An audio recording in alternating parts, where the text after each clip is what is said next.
Assalamualaikum warahmatullahi wabarakatuh. Saya Tengku Cidian Safira dari kelas 11 IPS 4.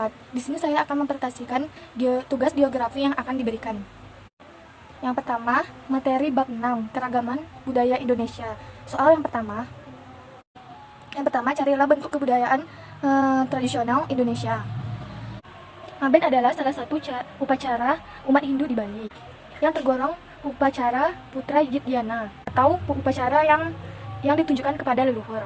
Bentuk-bentuk upacara ngaben yaitu: pertama, ngaben sawa wedana; kedua, ngaben asti wedana; ketiga, swasta; empat, ngelungah; lima, warak kuron. Soal yang kedua yaitu sebutkan potensi budaya ngaben sebagai pengembangan ekonomi kreatif. Jawabannya yaitu upacara ini disertai dengan sarana-sarana seperti BD sebagai tempat pengusungan jenazah menuju ke kuburan atau setelah, dan ada kalanya dilengkapi pula dengan lembu dan naga bandel untuk kategori ngaben yang utama seperti halnya yang dilakukan pada Putri Ubud. Upacara ngaben ini termasuk ke dalam daya tarik wisata atau ritual keagamaan. Karena demikian, menariknya untuk disaksikan sehingga wisatawan merasakan pengalaman yang sedemikian rupa pada daerah wisata yang dikunjunginya. Yang ketiga, soalnya apakah ada efek-efek negatif dan positif virus COVID-19 terhadap potensi budaya tersebut? Jawabannya mengetahui budaya Bali yang berpotensi menghilang atau memudar pasca COVID-19, serta mengimbau masyarakat agar tetap melestarikan budaya Bali agar tidak memudar atau bahkan menghilang pasca COVID-19.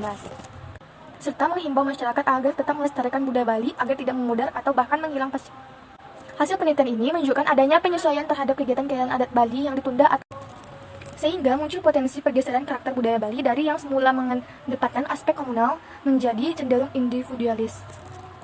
Dan baiklah, saya akan mempresentasikan materi 7, bab 7, materi mitigasi bencana alam. Saya akan menjelaskan mitigasi bencana alam banjir. Yang pertama, pengertian. Banjir adalah peristiwa terbenamnya daratan karena volume air meningkat. Yang B, penyebab banjir. Penyebab banjir diakibatkan oleh volume air di suatu badan air seperti sungai atau danau yang meluap atau melimpah dari bendungan sehingga air keluar dari sungai itu.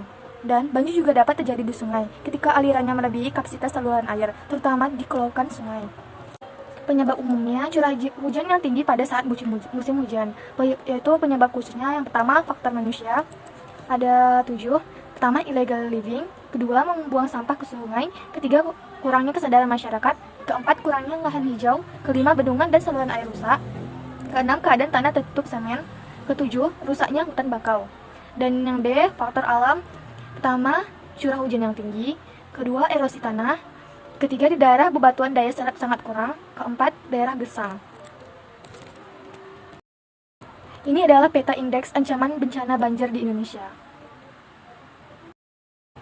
Ini adalah mitigasi sebelum banjir. Yang pertama, penyuluhan dan sosialisasi bencana alam; yang kedua, panduan menghadapi bencana alam; ketiga, meningkatkan kesadaran masyarakat; keempat, membentuk dan memperkenalkan sistem peringatan dini; kelima, mempersiapkan tempat pengungsian; keenam, membangun pengetahuan masyarakat; ketujuh, membersihkan solokan, got, dan sungai; ke-8, membuat tempat penampungan sampah, pembuangan sampah; ke-9, memperkokoh bantaran sungai; ke-10, memindahkan rumah dan konstruksi lainnya dari daratan banjir; ke-11, tidak membangun rumah di daerah tangkapan hujan; 12, membangun tembok penahan di sepanjang.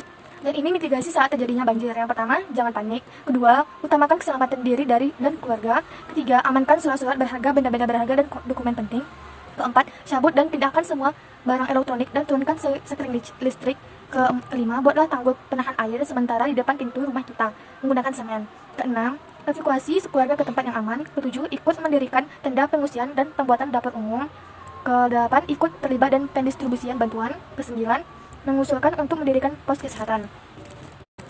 Penutup, jadi karena kita telah mengetahui sebab akibat dari bencana banjir, maka sebaiknya kita semua sadar akan pentingnya kebersihan lingkungan. Jagalah kebersihan lingkungan sekitar dengan cara membuang sampah pada tempatnya dan menguras selokan-selokan yang tersumbat oleh sampah. Karena kebersihan itu berawal dari diri kita sendiri.